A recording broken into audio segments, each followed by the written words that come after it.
Okay, so Keith Jones, Area Director for the Forestry Commission. We've been trying to demonstrate what woodlands can do with the best evidence, with the best science, and basically what we've done there, and the principles are pretty sound for other forms of natural flood management, is you need two ingredients. You need a community at risk, and you need that community at risk to have a catchment above it of about 100 square kilometres or less. And the reason for that is anything bigger and you stand less chance of getting the land use change you need, whether that's woodlands, peat rewetting, naturalising rivers, you get less chance of bringing about that land use change that will make a meaningful difference to people whose homes and livelihoods are at risk. You've had members of the public, landowners, and the different collaborative agencies and groups getting together. Why is it important that you all do get together, and how important is it to host and also fund these events?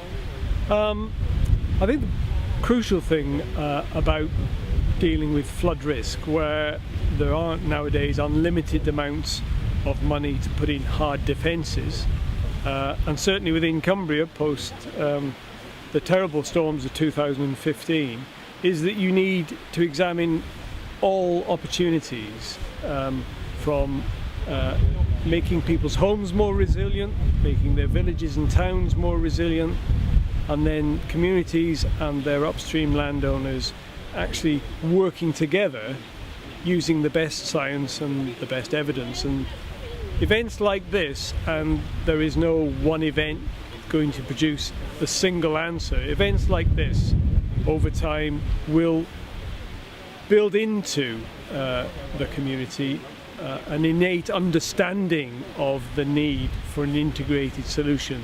So yes, I need to protect my home, yes, I need the village to be protected, yes, I recognise that there aren't unlimited amounts of money, it may not even be desirable to put hard defences into some of these areas, and yes, upstream, that does matter what's happening upstream. You hosted it indoors, but then you brought people out into the wilds.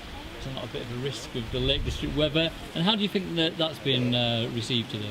Yes, it's all too easy to think of it as being an academic exercise where you present the data and the job is done.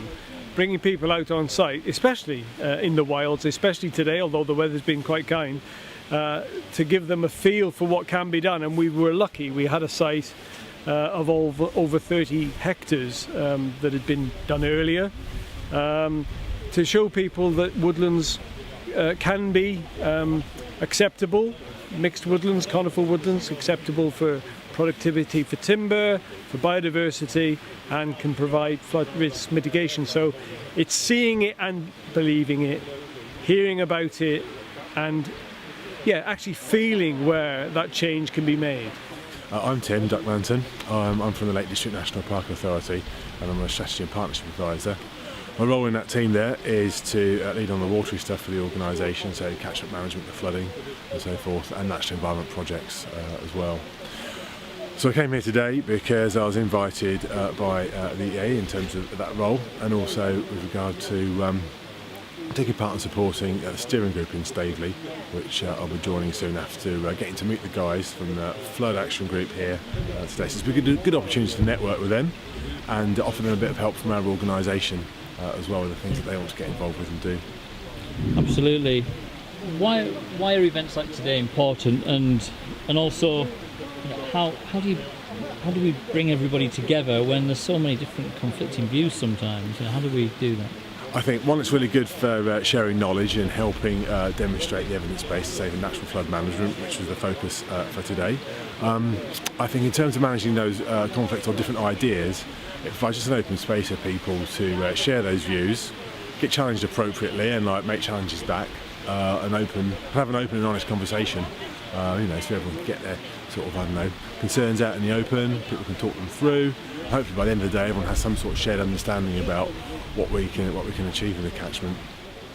I came today because I'm a farmer, nearby farmer near Staveley. I've enjoyed it. I had a nice, this one was a bit grim, so it's nice to be inside and walk out today. Be traipsing around the fells and you're farming away, so it's quite nice. Like a busman's holiday for you, I suppose. Going in a out. way, yes, but it's a change, so it's a nice day out. How important is it to have expert knowledge and to listen to these guys speak and to spend some time with them on the fells, and how important was that, do you think?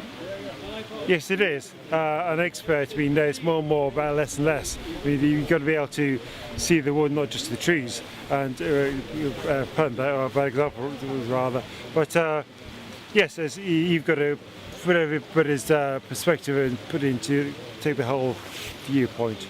Has today encouraged you to get more involved in things like this, or less involved? More involved, actually.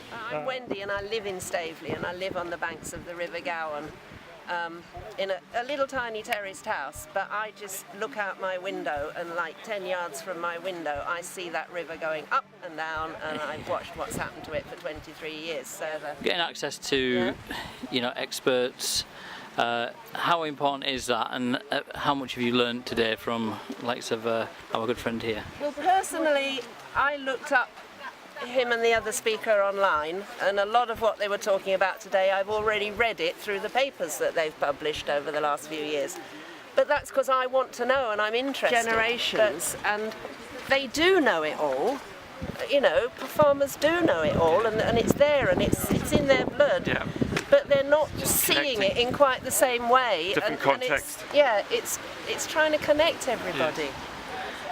But overall, have you found today beneficial to yourself? I'm really glad I've come, yes. How have you found today, and why are events like this important? I think they're important because there's a lot of information around. There's a lot of information that is useful, and to try and make a sensible decision about what to do. There are so many different ways to go forward on flood management, but also on the wider land management and the balance between the, farming subsidies with the provision of land use. So the cities and the farmers don't always see eye to eye on what to do with the land. Who should fund it? So we want nice fences, pretty stone walls.